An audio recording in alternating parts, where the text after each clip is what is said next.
Hello and welcome to another episode of Sensational She-Geek live from Yancey Street. Today is Friday, May 21st, 2021, and this is episode 18B.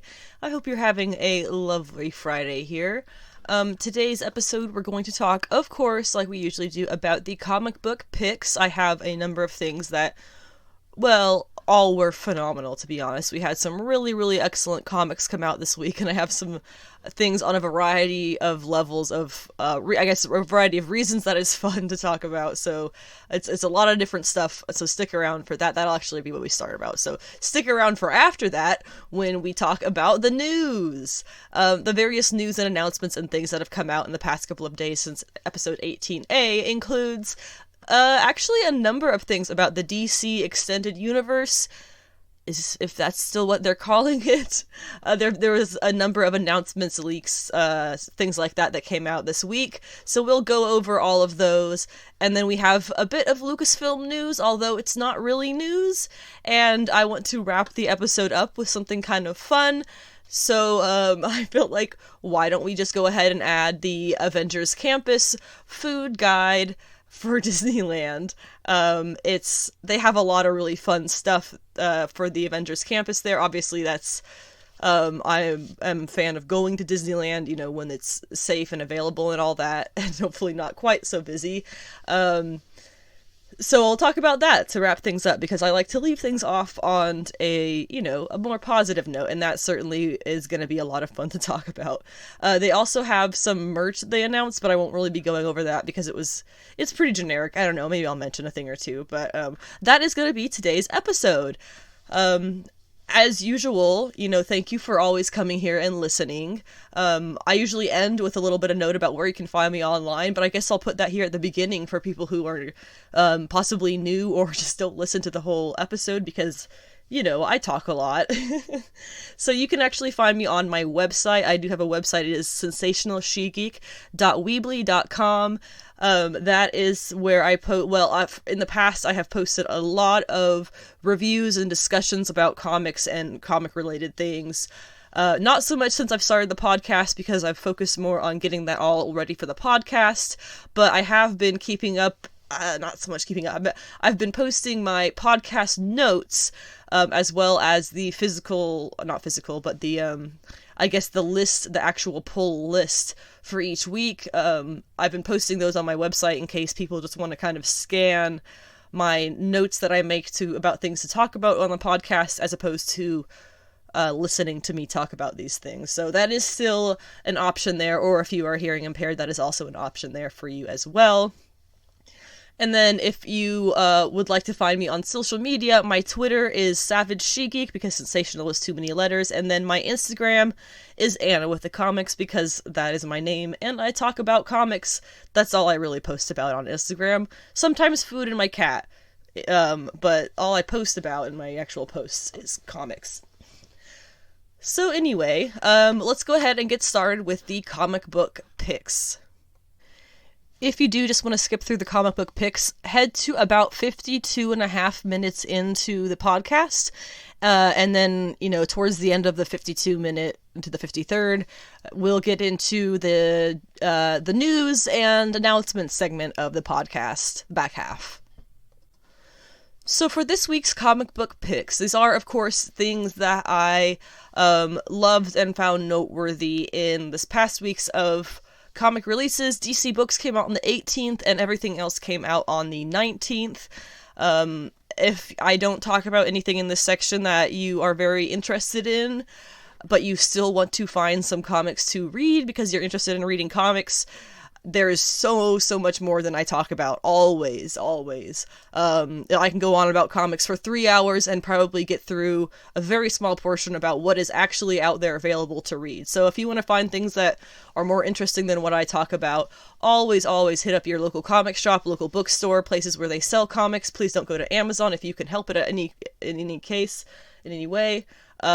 And they will be so happy to take some money from you in exchange for giving you something that you will definitely enjoy to read and look at based on other interests in your life. So always remember that when you listen to me going through my pick list. There is so much more than what I ever talk about. There's actually a ton more that I even read that I don't talk about. I just these are the best for the most part. So we're going to start off, let's actually go through the list. We're going to start off with The Many Deaths of Laila Starr number 2, and then we have Wonder Girl number 1, Sonjaversal number 4, Daredevil number 30, Luna number 4, The Mighty Valkyries number 2, Jonah and the Impossible Monsters number 3, Home number 2, and Catwoman number 31. Catwoman, I'll always have a kind of a brief. No, it's not so much me talking about it because I loved it and just kind of me following an arc of Poison Ivy and things that's going on with her right now. So that's the plan here. So we're going to start off, like I said, with The Many Deaths of Laila Starr. This is one of 2 comics this week. We're actually going to start and wrap things up with comics by Ram V, because The Many Deaths of Laila Starr is by Ram V as well as Catwoman. So, and I'll talk, well actually I'll just go into that now. Catwoman's at the end because, of course, it's not one that I read necessarily because I like it. I'm reading it for the phenomenal, if you haven't seen them, check it out, the absolutely stunning Jenny Frison covers for Catwoman. She's been doing the variants. They are so worth the extra dollar. And the other reason, of course, that I'm reading Catwoman is to follow Poison Ivy's arc. Pamela Isley, I'm a giant fan of her. She is definitively a environmental terrorist, so please don't try to write her as a hero. But anyway, Ram V writes both these comics. I love Laila Starr. I'm super, super iffy about Catwoman. Something that was pointed out to me by my husband this week is that the difference between writers, their indie work and their, maybe big 2 work, tends to be due to editorial. And that's probably why I prefer their indie stuff, because it's more true to them as writers, and you don't have a connected universe that is being driven by editorial who are trying to keep to a certain, finish line, I guess. So that's probably, it's probably accurate as to why I tend to like, really, really, really love, I should say, I tend to really love, big 2, quote, big 2 writers when they go to indie stuff. That is my favorite type of comic. But now that I've rambled on about that, The Many Deaths of Laila Starr is one of those. It's by Ram V. Just phenomenal. I talked about how the first issue, by the first few pages, it felt like I had, this was the perfect comic for me. It's something totally within my interests and my wheelhouse. It's written in a way that I adore. And the second issue followed that same pattern to a T. It's absolutely great stuff here. This issue, probably the first as well, it did an excellent job of narrating what is going on alongside the art. Nothing is over-explained or left for total question, but the narration and the art are definitely both integral to understanding the story. My cat is sitting next to me, and every time I stop petting her, she looks up at me with her beautiful big yellow eyes. Why did you stop petting me, Mom? Please pet me. Sorry. So we have Laila Starr, who is, of course, Death, who has been incarnated in a human body.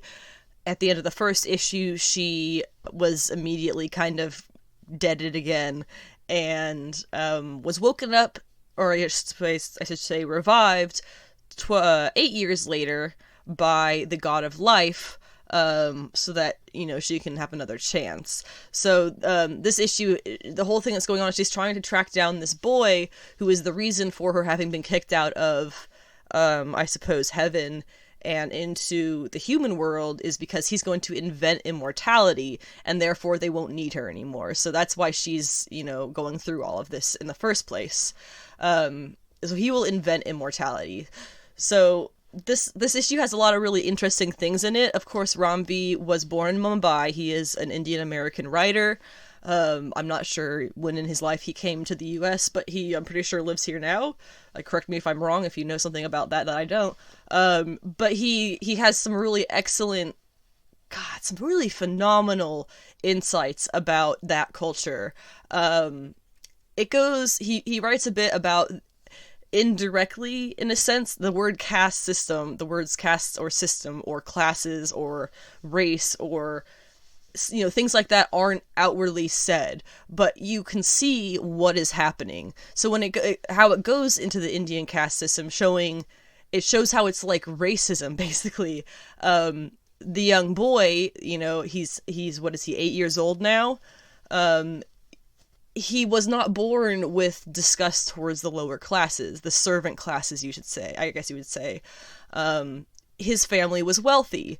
They had, I think it was mango trees or something, and they would bring this very large, extremely notably dark-skinned man to be their servant to help with the mango orchard. And he was always kind of encouraged to not really... He loved to hang out with the man because he was different and fun, and just kind of around, but he would be encouraged not really to do that so much. And that is because he is, of course, of a lower class than them, and was seen, therefore, as less than. And the boy, being a child, doesn't have those ingrained, those ingrained feelings of negativity towards different classes at this point in his life. You're not born with that. Those feelings are taught to you, just like racism, as you grow. So that was one thing that they touched on a lot. And then the man dies, kind of prematurely, I guess, when the boy's only 8 years old. And the family is invited to his funeral, or I guess at least the little boy wants to go to his funeral because he liked the man, and his mom tries to explain to him how that's not appropriate because he was a servant and they are the, wealthier family, but I guess he ends up going anyway. So you get to see a little bit of insight about Indian funeral rites, and that is where he runs into Laila. And she doesn't know that she's talking to this boy that she was looking for until they're pretty much done with their whole interaction. But it's it's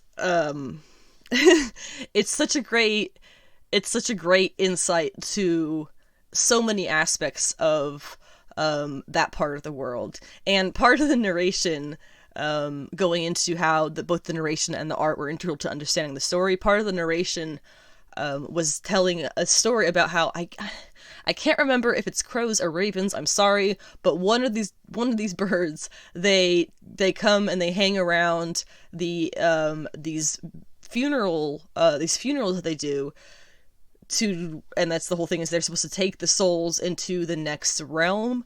And that story in the beginning connected beautifully to the end of the issue. Laila is at the funeral and she goes into the water, and because she is death, things kind of go haywire, and she ends up getting dragged under, I believe it was by angry spirits. And the crow, raven, I'm not sure, ends up dragging her out of the water, and she goes to thank it for saving her, but it looks down and corrects her and says, no, we carry the souls of the dead away.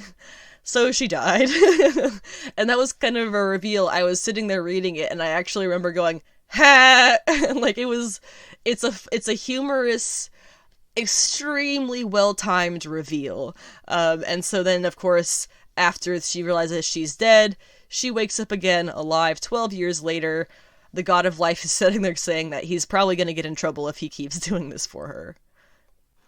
So that is The Many Deaths of Laila Starr. I honestly can't recommend it enough. If you can't tell, I really enjoyed it. And now we're going to move on to Wonder Girl. I kind of did these in order of my preference.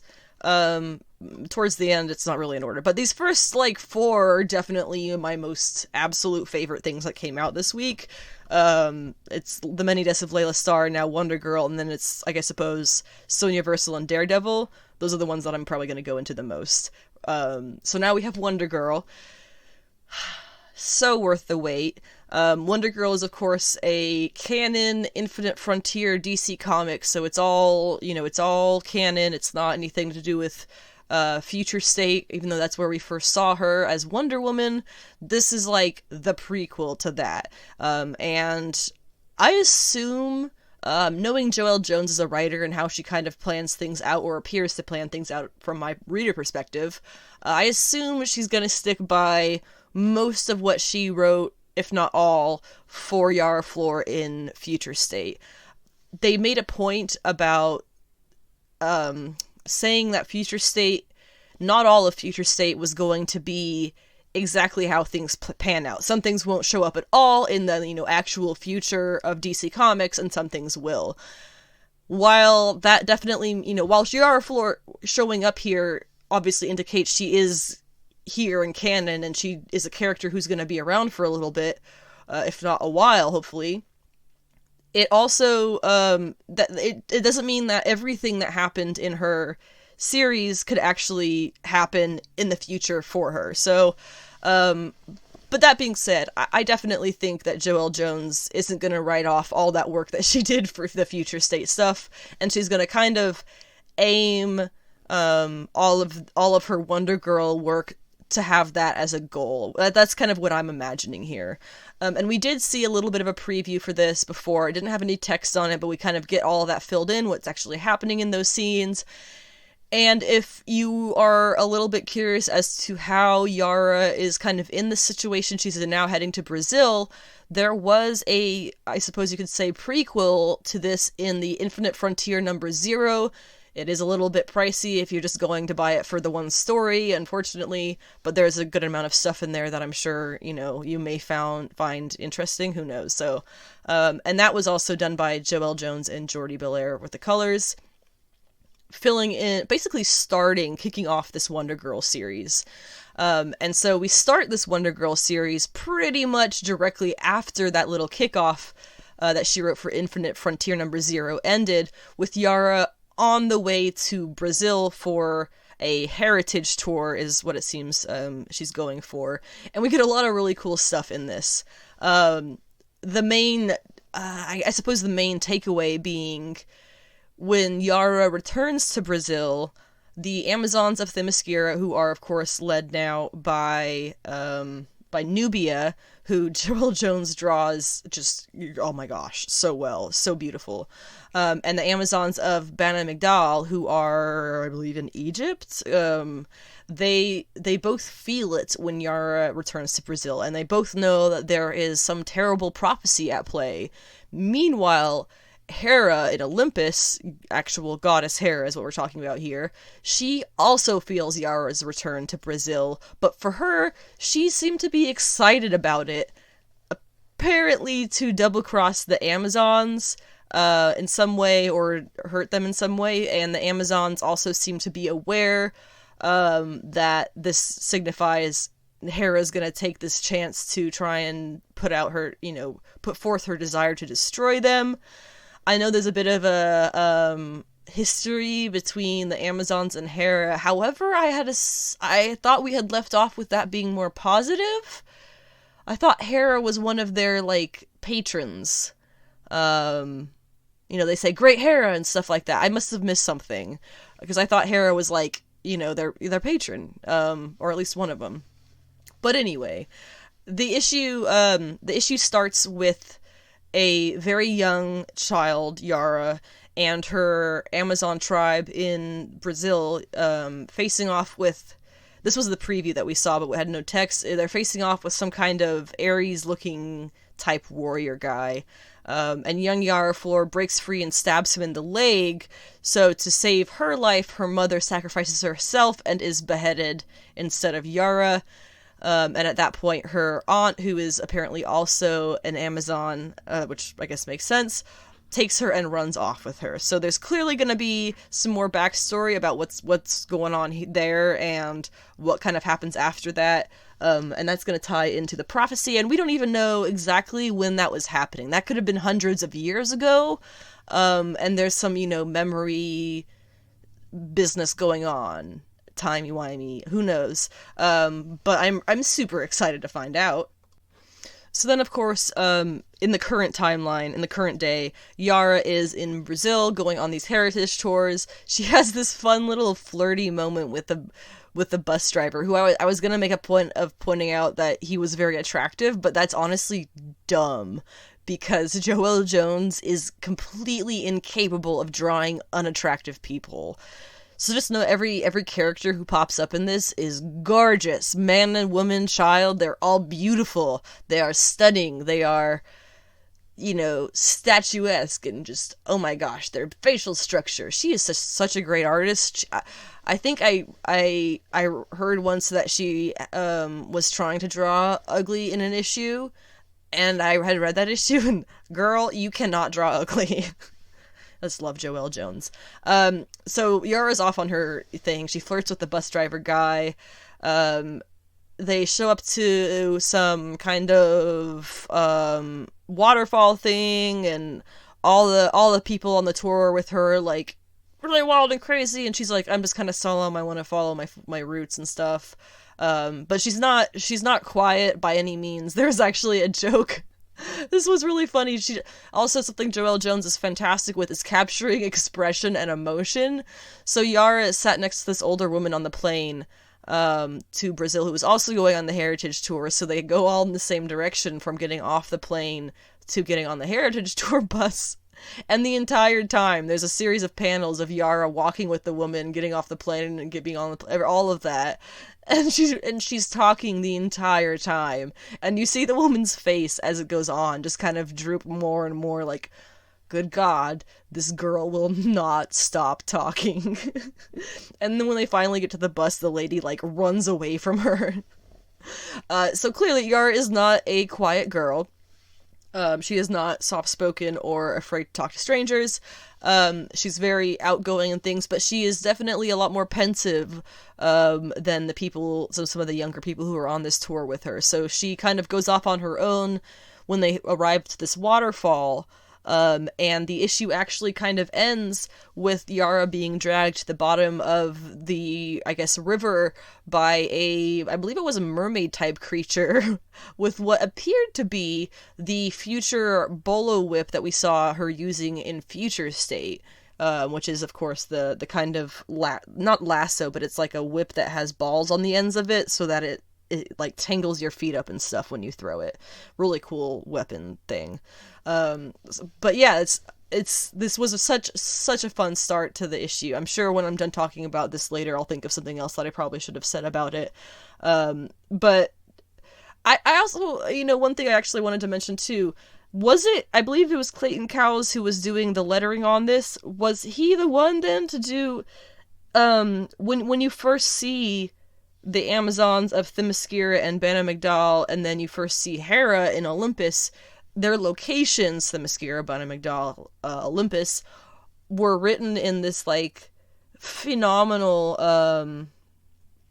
medieval, what did they call it? Illumination? When the monks would do the text with a crazy intricate lettering, they called it, like, illumination or something like that. That's what it looked like she used. That's my thing. I don't know if it was her or Clayton Cowles, because it's kind of like tied up in some art that she put up there. Really, really stunning, almost like Art Deco kind of design in the corner with the location name, but large, not small. It was very beautiful, large little title. I know words. But anyway, if you know if that was Joelle Jones, maybe I'll tweet her and see if she answers. I'm very curious if that was her or him, because letterer, but also, artist, so who knows? And again, I say this all the time, but when you have a creator who is both drawing and writing a project, I can almost always say that I'm going to love the crap out of that. We have moving on to Sonjaversal number 4. This series is just totally bonkers, and but up until this point, it was kind of just like bonkers without a point. And now we have we've seen what's happening here, and now it is bonkers with a reason. So, really love that. And we get, like I said, we get to the big reveal, and it is quite something. It is, not at all what I expected. I think it's kind of genius, honestly, when you think about it. So basically, where we left off with issue 3 was there was the murder fest happening in hell. All the Sonias trying to kill one another. And we do see a little bit of that in this issue again, as a couple of the Sonias kind of come out on top of either being survivors or killers in this battle royale situation. And then there is 4 or 5 Sonyas who are in a spaceship now on the way to the moon, because that's where they think their, like, god or whatever is. And then they'll be able to stop this madness by confronting them. So the Sonyas who are on the way to the moon start telling all of their origin stories, which you very quickly discover all have a similar, if not exactly the same, pattern. At one point in life, they all face something terrible and stop to pray for help. And for all of them, their prayers were answered by a god or goddess of some sort who gave them mighty warrior powers and prolonged life in return for some kind of vow.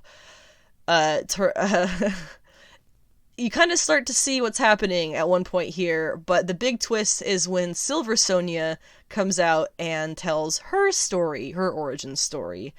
A god-type creature came to her just the same, but it turned out to be some kind of terrible space creature that has the power to jump from universe to universe. It made her swear fealty to go from realm to realm, universe to universe, finding the different Sonyas who were crying out for help, plant its egg in that world, which would then grow and appear to each Sonya as, you know, whatever god or goddess is appropriate for that time and place and universe. It then, the creature then gives them, under the guise of being a god or goddess, gives them the skills for battle and prolonged life and all that. And then it feeds off of the souls of the people who the Sonya kills in battle. So, getting those souls makes it lay more eggs for Silver Sonya to take to more universes, and it's just, the creature gets more and more spread out through the universe. So that's what we're working with here. It's AKA, Silver Sonya helped an alien trick all of these other Sonyas into thinking that they worship a deity, when really it's just an alien. Okay, I think that's hilarious. If you don't think that's funny, I'm sorry, but it's pretty funny. And then, okay, so the Sonyas who are on the ship, they have this revelation, and they're kind of, like, stunned, of course, because what a revelation that your entire life was a lie, pretty much. And then so they arrive to, I guess there's multiple moons. They arrive at one of the moons, or they're almost there, and one of the smaller moons begins to unfold. And it turns out to be Moon Sonya, a Sonya who is actually a moon, who can unfold into a massive being. That is super dumb and so cool. Again, this story is so stupid, but so awesome. I'm not sure how else to describe it. I'm sure there's, you know, if I really thought about it super hard, there'd be things that I could pull out that's like, this is a good writing method, and that's why, you know, it's good. It's not just because it's full of crazy bullshit, it's because, you know, there's good writing, see? But I'm not gonna lie, I read this for the crazy bonkiness. Bonkiness? That's not even a word. Moving on. Sometimes I wonder if I should edit this podcast more. But yeah, I'm kind of lazy, I guess. Or I just like being genuine. Okay, so next we have Daredevil number 30. This is, of course, by Chip Zdarsky, and as I say every time I talk about this Daredevil series, there has not been a single issue that has been a disappointment, and that has yet to change. So of course we have the dual artists on this issue, which I completely love for the same reasons that I love, and they may have stolen this idea from, Strange Adventures, which is by Tom King, with dual art by, Doc Shaner and Mitch Gerrits. Got it. I got it. And this series, the past couple issues of Daredevil actually have been with Mike Hawthorne as well as Marco Cicchetto, who is kind of up there with Joel Jones with how beautiful his art tends to be. Although he is capable of drawing unattractive people a little bit more than she is. So, on the Hawthorne side of things, on Mike Hawthorne's side of the art, which is a little bit more, I suppose, compared to Cicchetto's, it's a little bit cartoonier to Cicchetto's sensual inking. I don't really know. So the Hawthorne side of the art followed Mike, who is a newish character that Zdarsky created in the Daredevil Annual, who is Matt Murdock's twin brother. If you didn't know about that, check out that Daredevil annual. It was the more recent one. I think it was the only annual that he's actually put out for his Daredevil series. And I believe he was using the Reality Stone, or somebody used the Reality Stone and made this happen, and now he's just kind of... It is now canon. Matt has always had this twin brother. It's kind of a funky thing, but I think it's kind of wild how we can do that in comics, and I appreciate that to an extent. And this is not a development that I'm anyway against. I enjoy the whole Mike Murdock thing because it is allowing, well, for starters, it's allowing Matt to be in prison as Daredevil, because Mike is acting as blind lawyer Matt while Daredevil's in prison. So it's kind of it's super convenient, but also Mike is working with, I believe it is Fisk's secret son. I could be super wrong on that. If you are more aware, correct me. But I'm pretty sure it was Fisk's secret son who was created in the same manner. Fisk had a son. Was it Fisk's brother, maybe? I think it was maybe his brother. No, I'm gonna question that for the rest of time. Okay, I just stopped for a second and figured it out. So Mike was created by the Norn Stone, by the Hood. Mike was a persona that Matt had back in the day, which is kind of stupid, but you can look into that if you are super interested in it. And yes, his buddy, Butch is his name, is Wilson Fisk's, his father, or sorry, his son. So that's the whole thing that's going on with Mike and everything. So Mike is pretending to be lawyer Matt. He's probably gonna mess up Matt's life pretty bad, but that's, Matt's life. That's just what his life is. It's getting messed up by other people. And Matt is not dead. I know we were left with that is he not dead thing. He is not dead. He was, saved in the hospital, and they're going to send him back to be a spy or something. They said that they were going to commute his sentence for working for them, but he said, no, I'm going to serve out my whole 2-year sentence. And they're like, okay, cool, so you're gonna die then, is basically what we're hearing from that. And then we have Elektra. We had seen a little bit of a preview of her getting into the club because she owned it.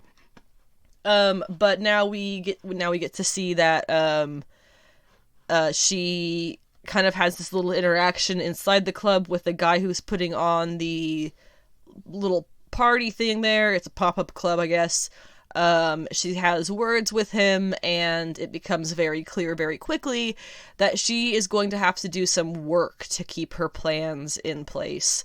She, owns 90% of Hell's Kitchen, but this guy is smart. I don't remember what his name is, who's kind of going against her here, but he's definitely smart, and to make matters worse, he has the Hand on his side, which is something that she discovers when he sicks a brute guy on her to fight, and she almost is killed. She cannot beat the Thing, and the Thing is only defeated when her little buddy, the small child / I'm not sure if they're an adult. I don't really know why they're so small in the art, but the kid shoots the Thing, and then it kind of disappears into green smoke. And she knows in that moment that the Hand has returned. And they are infiltrating, if not just this gang, probably a lot of places in Hell's Kitchen. So clearly the Hand is going to be a big problem for her. And she still has problems of her own. Not just the neighborhood and the gangs around it, but also Fisk, who is not super happy that the fact that Daredevil, is in prison alive now. But also, there's another Daredevil causing more problems for him as mayor. So, and Fisk in this issue, he spends a good amount of time. I don't think he knows about this son, Butch, of his, but he spends a good amount of time in this issue basically trying to butter up Typhoid Mary, who is very interesting to me right now because she is trying to heal mentally. She is trying to get herself onto good footing, and I am intrigued by this path that she's trying to put herself on, and I'm kind of curious She's an odd character, so I'm curious how Zartsky's gonna handle her, because if he makes her, fully crazy again, with the multiple personalities and everything, that would be kind of sad. The whole thing about, women going through being tortured for really stupid purposes in comics, basically. But that is a cornerstone of her character. But things can change. So I'm very curious what Zartsky is doing with Typhoid Mary here, and I hope she sticks around for a good little while. I have much smaller things to say about the next 5 comics I'll be going on about: Luna, the Mighty Valkyries, Jonah and the Impossible Monsters, Home, and Catwoman. We'll start with Luna, which of course is the written and drawn and lettered by Maria LaVey series that I am completely head over heels with. This is not a series for children. It is definitely not. There is a lot of nudity and drug use and things like that in it, so be advised. Don't give this to your kid, or your teenager, probably even. There is so much going on, and I don't mean plot wise. I mean artistically. If you are familiar with Maria LaVey's art, particularly the way that I am by way of Faithless, which was her project with Brian Azzarello that I also recommend, but again has the same maturity warning, if not way harsher maturity warning than Luna. If you're familiar with that, you know that her art hits a particular vein of topic very, very well. And so she's using her very particularly funky art, I guess, to explore funky themes. Particularly here, I'm saying a lot of big words because I feel smart today, I guess. I don't know. She's using a lot of symbols, visual symbols, story symbols.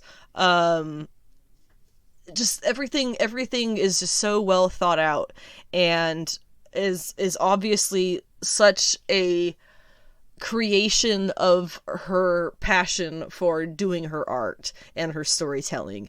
It's such a beautiful thing. What basically happens in this issue, I think this is going to be of 6. However, I don't know. I think we don't have the 6th station out yet, so I'm not sure.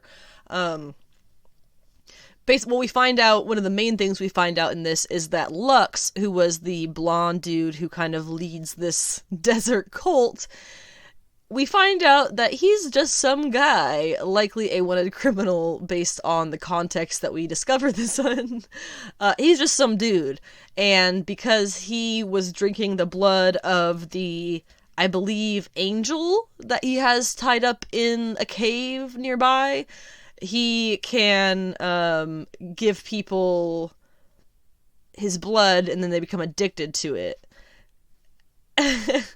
So he has this cult, basically, what this turns out to be. He has this cult of addicts who are constantly, fiending for their next hit of blood. And yes, it does turn a little bit vampiric in this issue, actually.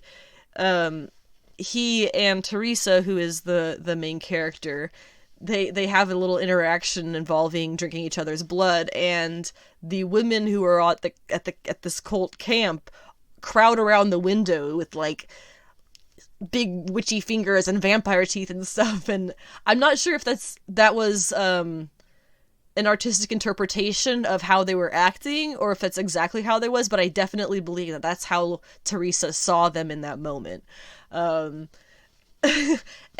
to spoil this issue, if you don't want it spoiled, skip over the next minute or so. What basically happens here is Lux tells Teresa, or I guess admits to Teresa, that he's gonna have to kill the angel that he has trained up so that he can drain him of all his blood, and provide enough of the basically drug that he's created out of his own blood for these women here, and as well as Teresa. So Teresa goes outside. She, for some reason, she wants him to drink her blood. I don't recall why, but she goes outside. She eats some poison berries and rubs some poison berries on her flesh.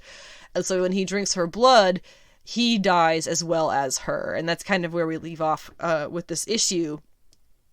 And of course, it's probably going to be something about the angel dude shows up and saves her or something like that, or she's not actually human, or she becomes an angel. I don't know. But I am digging Luna. It is artistically phenomenal, and I can't wait for the next issue. The Mighty Valkyries follows 2 plot lines, of course. This is issue 2. One plot line is, of course, the new Valkyrie, and this was done actually very cool in this issue. The last issue, they split it pretty much in half, where the first half was Jane's story, and the second half was the new Valkyrie story, whose name, I'm sorry, is not coming to me once again.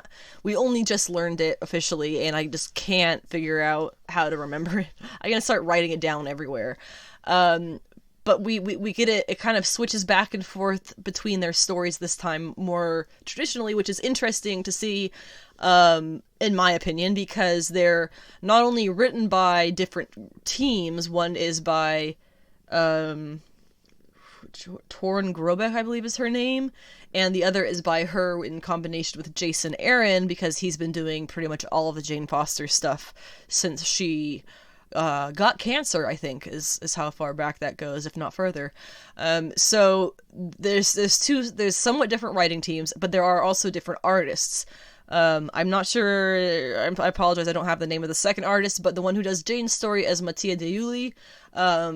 If you have seen the extremely cinematic art, I believe he did the incoming issue, or possibly just the part that was about the scrolls. Very cinematic art style. I just adore it when I see it in an issue. He does a bunch of covers, but I believe his interiors are, like, just phenomenal. I say phenomenal a lot.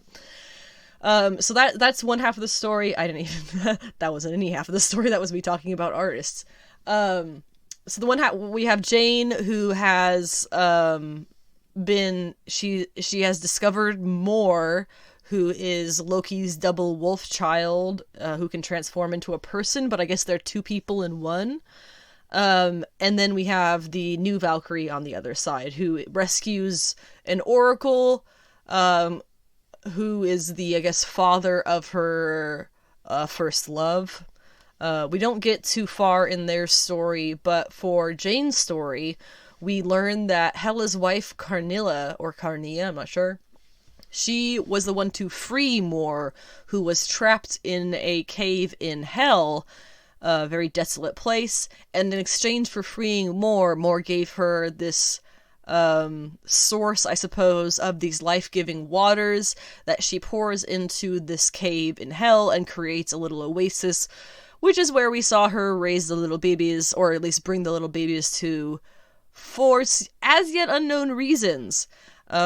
While we did get that little bit of insight, the only other bit of insight that we have for Carnilla's, her motives here with what she's doing is she apparently often, or at least once or twice, will connect lost souls wandering the domains of hell with the people who they're looking for, who are also lost among the domains of hell, which the issue describes as just kind of a boring place that you just wander around eternally. But if you find people who have died previously, who you know, you can, like, interact with them and stuff. So my assumption is that she saw families interacting in hell and wanted a family of her own. I imagine Hela is probably against it, and that is why she's hiding them from Hela and this whole plan that she has. And Moore must just be a kind of side piece that chipped off of her whole plan that now Jane is dealing with. And of course, yes, we did get Kraven here. It is, I guess, technically the son of Kraven. He's like a clone of Kraven who killed the original Kraven. Something like that. Comic stuff, what can I say? So Kraven's there. Kraven's trying to hunt Moore, because obviously Moore is a giant beast, and Jane is trying to figure out what to do with Moore, but she at least doesn't want Moore to get slaughtered, so she's kind of in this dance between Kraven and Moore and herself. And there's only a couple of little lines or even words that Kraven says, but oh, it was perfect. if you're a fan of him, you will love this issue. I assume he's going to be in at least the next one as well, so we've got some stuff to look forward to there. And as well as with the new Valkyrie, she, I believe, is still trying to get off planet with this Oracle who she has kidnapped / rescued. So we'll see what happens with her when the next issue comes out. This is another mini series, unfortunately. I think it's only going to be 5 issues, but we're getting so much more per issue in this than we did with the previous Valkyrie series, The Return of the Valkyries. So I'm kind of okay with it being 5 issues, and I hope it spawns something afterwards starring more Valkyries or Jane or this new one or something, you know. Jonah and the Impossible Monsters is another, it's just a fun little one, kind of like Home, although Home is definitely more thought-provoking. In this issue, Jonah and her sister Rainbow have kind of reunited, and Jonah takes Rainbow to where she's been staying, which is like a little underground group of people who hide beneath the ground because they know that it is safer down there from the beasts who, I believe it was just a year ago, burst forth from the earth and started destroying everything. So Rainbow talks a little bit about... Oh, my cat just went charging over the table. Rainbow talks a little bit about how they were split up with their father the day that the beasts arrived. And Jonah talks a little bit about how she apparently can punch the monsters, which nobody really believes because she's just a little kid and nobody could punch these giant monsters. But she apparently says she can, and at that time,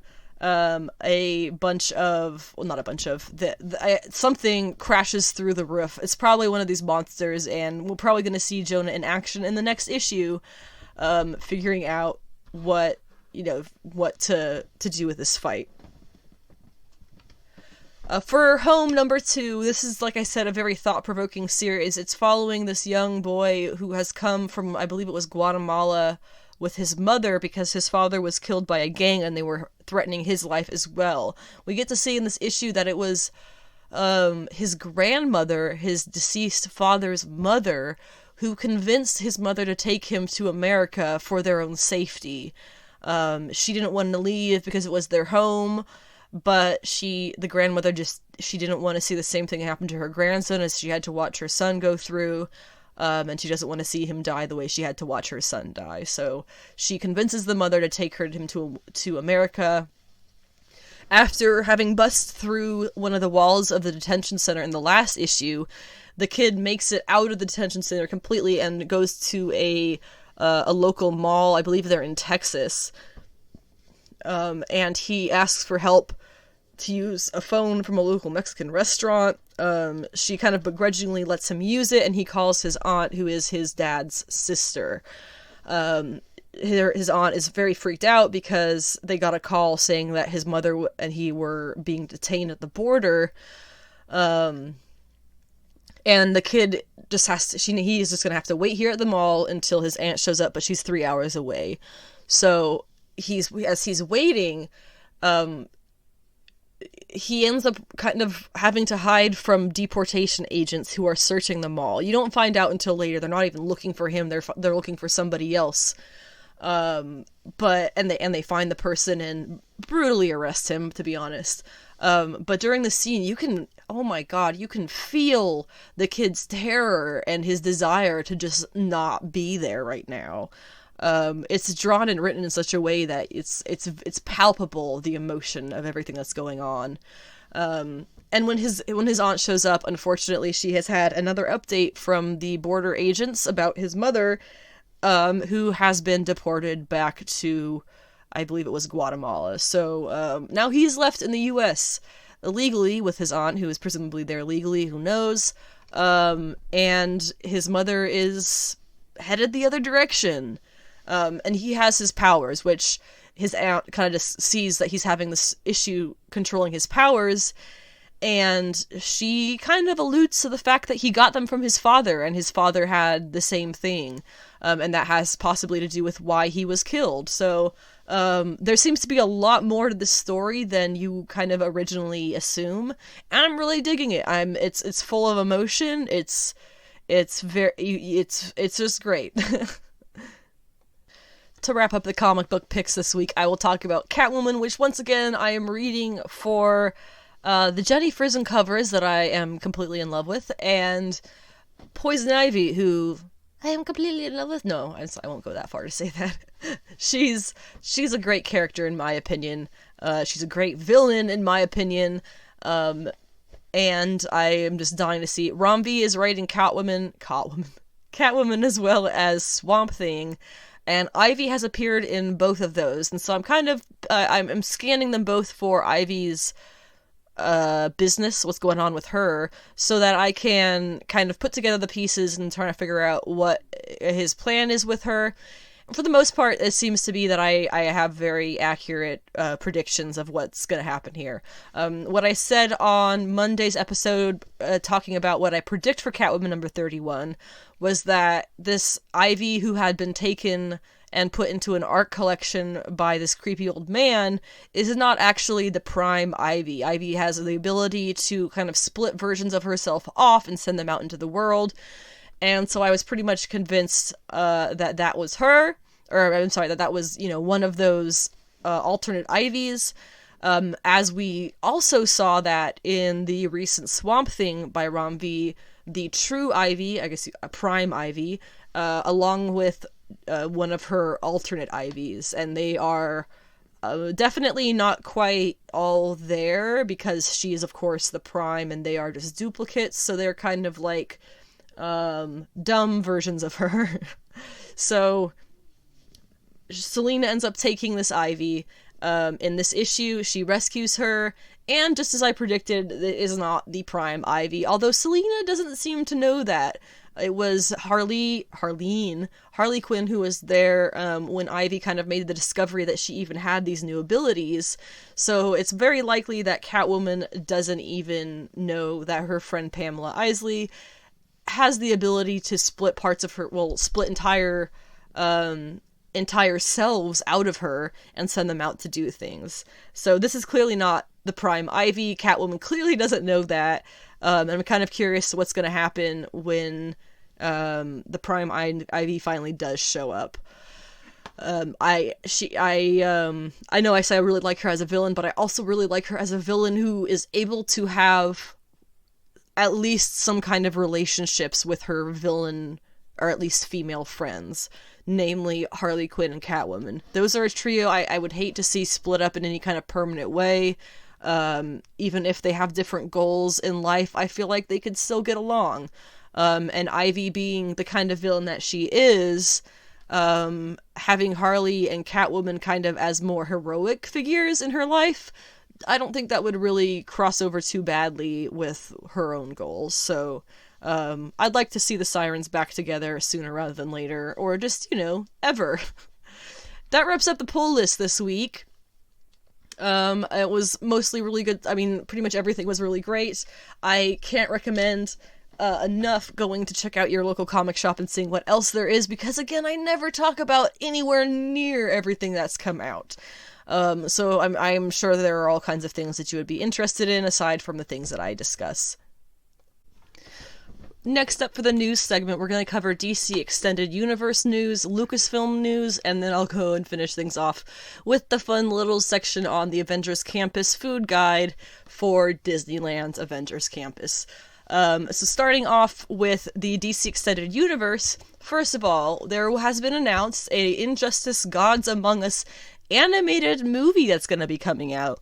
I know a lot of people kind of connected, as I did, the nightmare sequence from Batman vs. Superman to kind of Injustice-ish themes. So this is going to be really fun to be able to actually see it kind of play out on screen properly for the first time.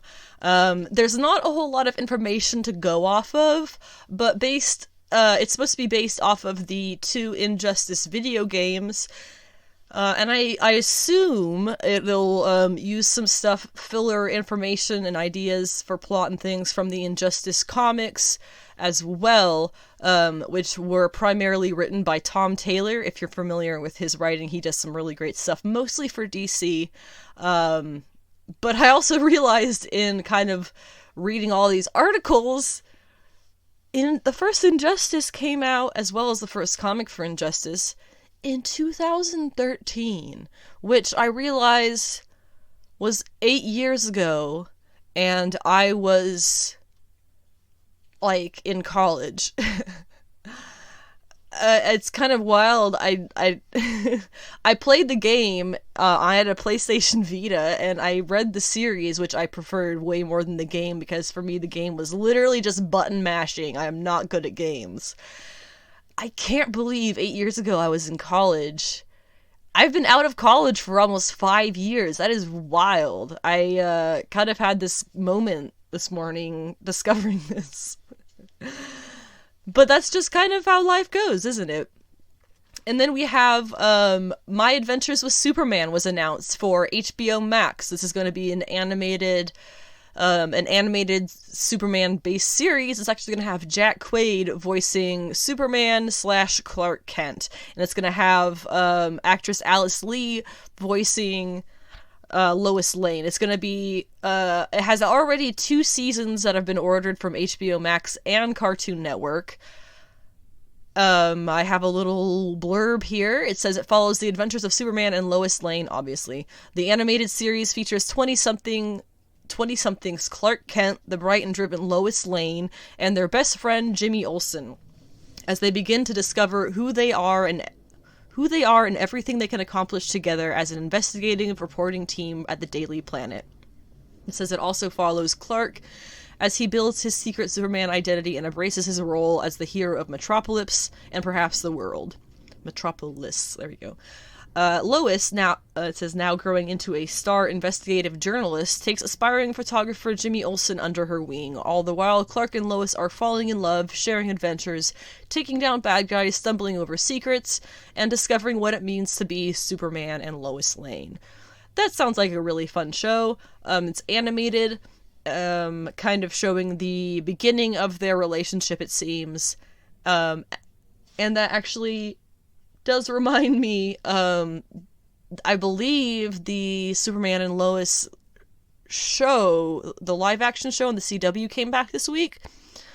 I believe that happened, but I did not watch it because I had only just remembered. I think that was the 18th, and it's definitely past the 18th. So yeah, this Superman, My Adventures with Superman sounds like a lot of fun. Seems to be a kind of all ages project, but definitely something that is meant to be enjoyed by adults as well as children. We also have for the DCEU news is it was announced that there will be a new Batman animated series coming from HBO Max, and it will be involving J.J. Abrams, Matt Reeves, and Bruce Timm. Wow. J.J. Abrams is of course known for a good deal of sci-fi and fantasy projects. I know people were very critical of his Star Trek. I'm not gonna lie, I really enjoyed his Star Trek. It had good moments and it had less good moments, but overall I really enjoy it.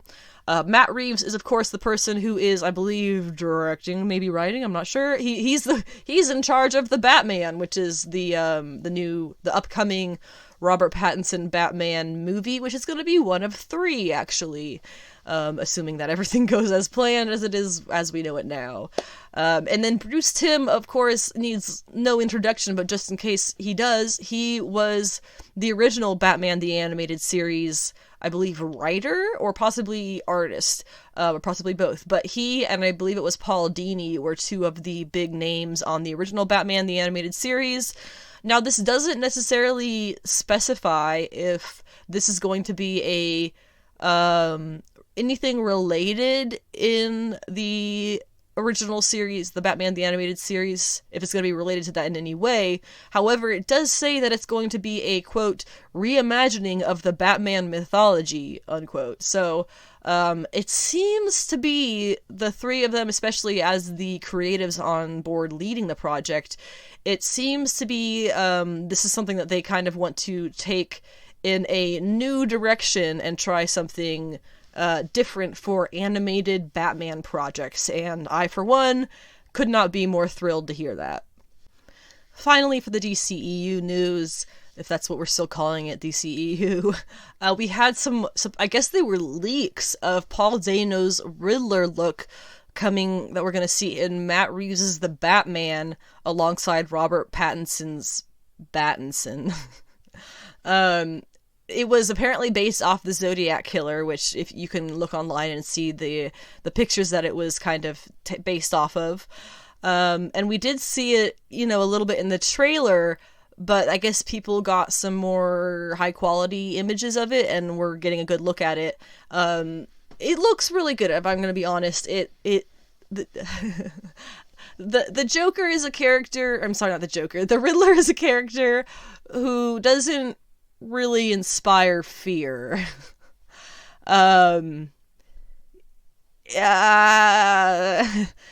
There is the joke, yes, of course, that the Riddler who shows up in the, 90s Batman movies, with whichever Batman it was at that point in time, whoever was playing Batman in that movie, that Riddler with his question mark suit and his, wild behavior is obviously unpredictable and chaotic, but this is a Riddler who, if you saw him on the street, you would probably walk across to the other sidewalk. He looks mentally disturbed. He looks like he's got some weird, maybe kink thing going on. He just looks like not somebody you would want to be, nearby. And if he was somebody who pulls out a, crowbar or something and chases me, I would be fearing for my life.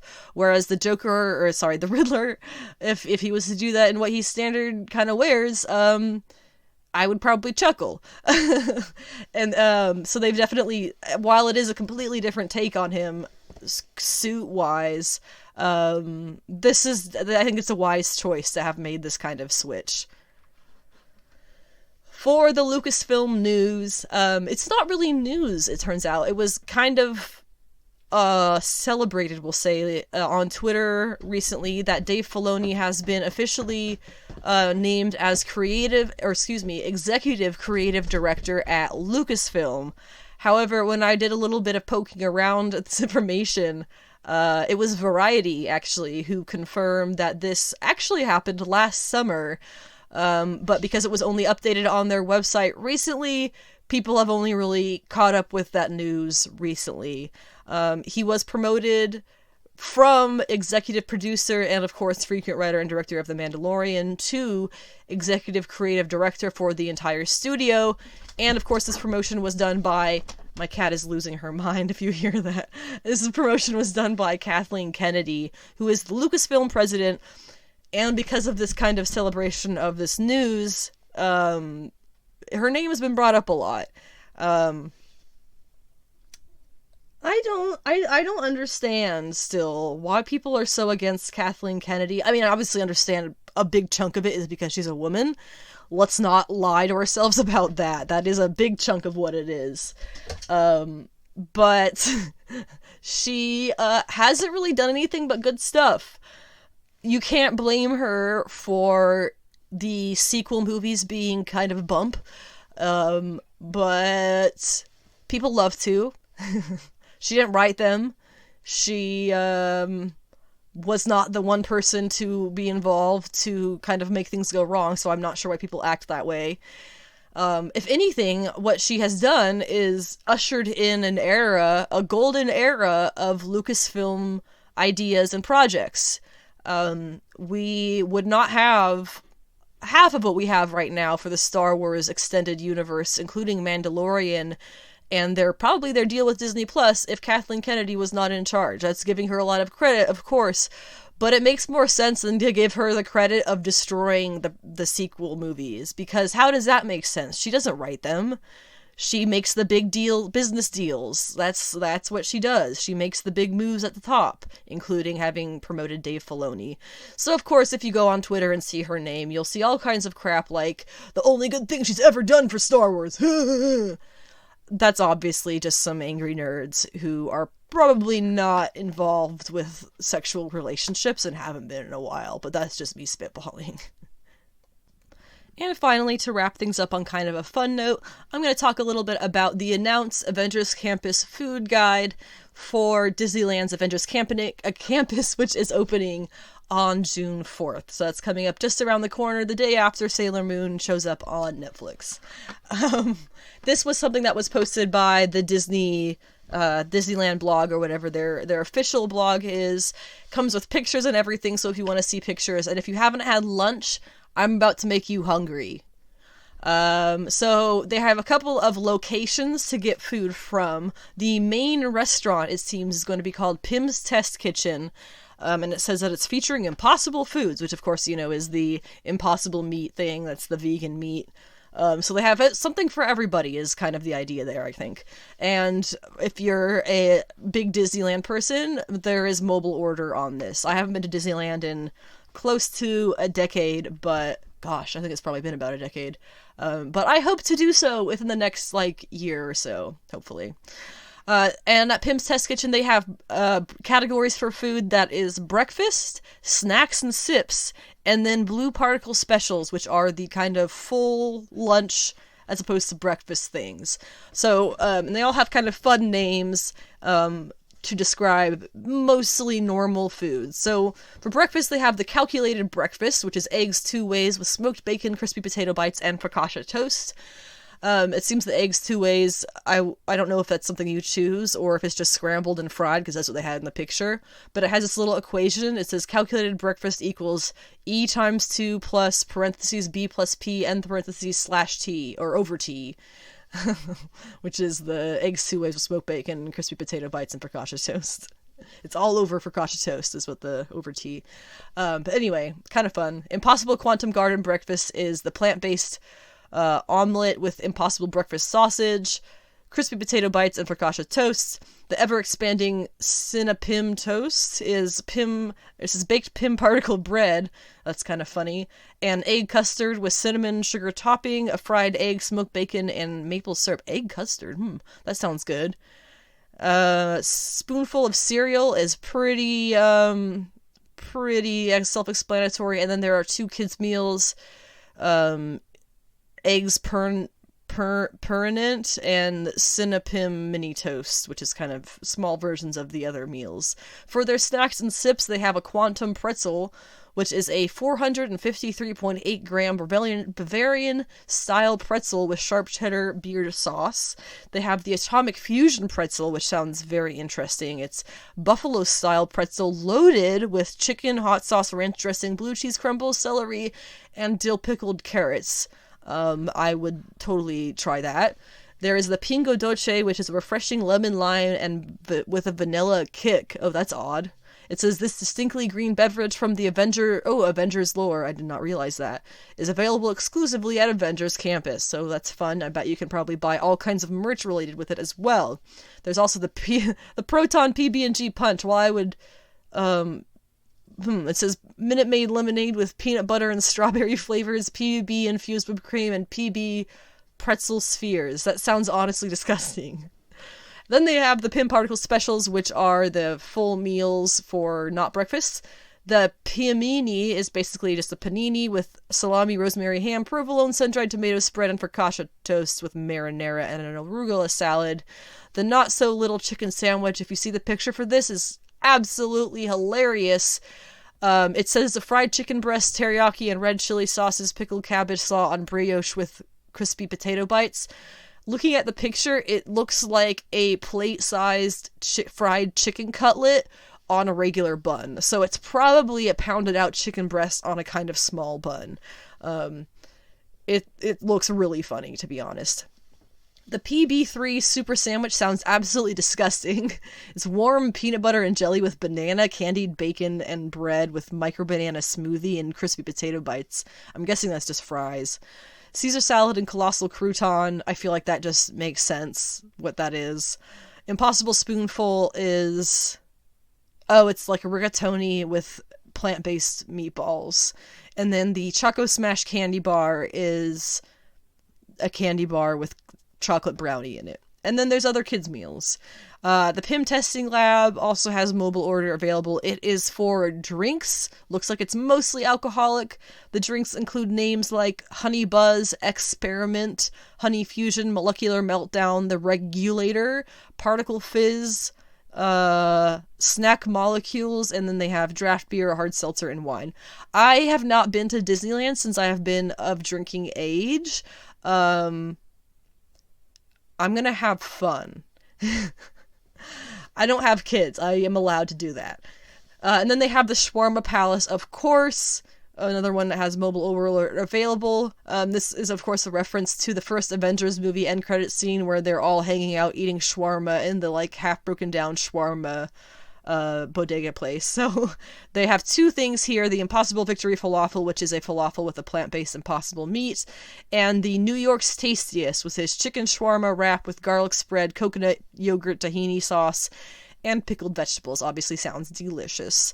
Terran Treats is going to be a food stand that will be near Guardians of the Galaxy Mission Breakout, and that will mostly have desserts, including Cosmic Cream Orb, which is a crispy cream puff with whipped raspberry cheesecake mousse. It kind of looks like a giant cream puff that's purple, and then the Sweet Spiral Ration looks like a twisted up gummy sour candy, but it's not. It's apparently a churro spiral, and they're going to have a lot of different flavors. The one in the picture was green, which is why it looked like gummy candy to me. And then there's going to be, of course, novelties like the glowing pin particle capsules and the particle discs to light up your drink, the enlarged Pingo Doce soda can, which you can fill up with as much soda as you want, the Iron Man Infinity Gauntlet, which holds your soda, the pint-sized mini beer flights, which are, it says, oversized ruler flight board with mini beer steins. That's the one I'd probably get. That's kind of cute. I like miniature things.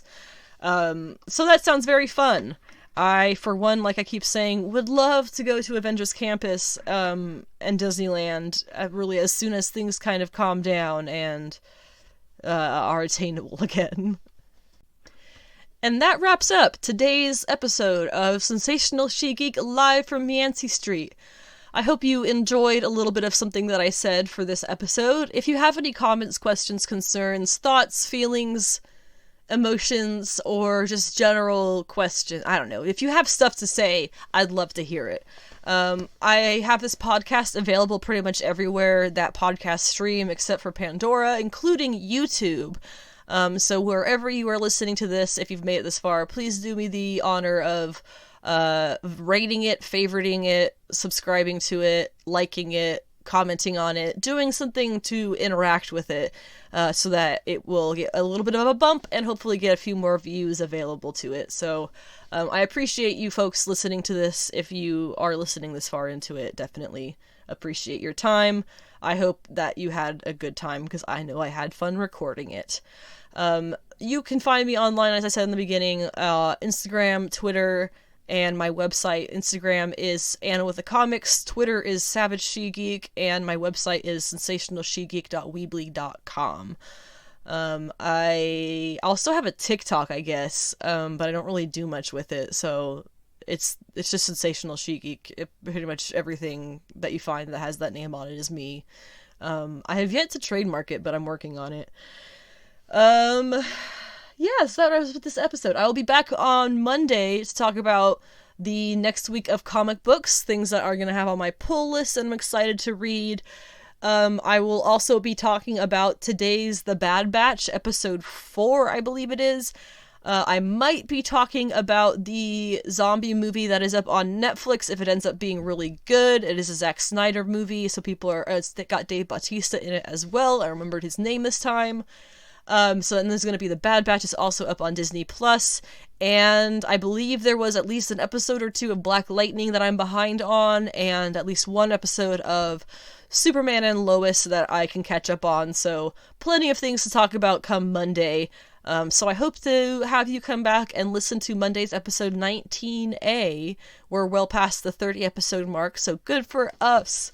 And like I have said a dozen times now, thank you very much for listening, however much you listen to on whatever platform you do listen to it on. So until Monday, which is going to be the 24th, have a great day. Have a great week. The weekend is going to be nice, I hope, wherever you are listening from. And if not, do something nice to make it nice for yourself. Don't take your bad moods out on other people. And remember to always be authentically sweaty about the things that you love.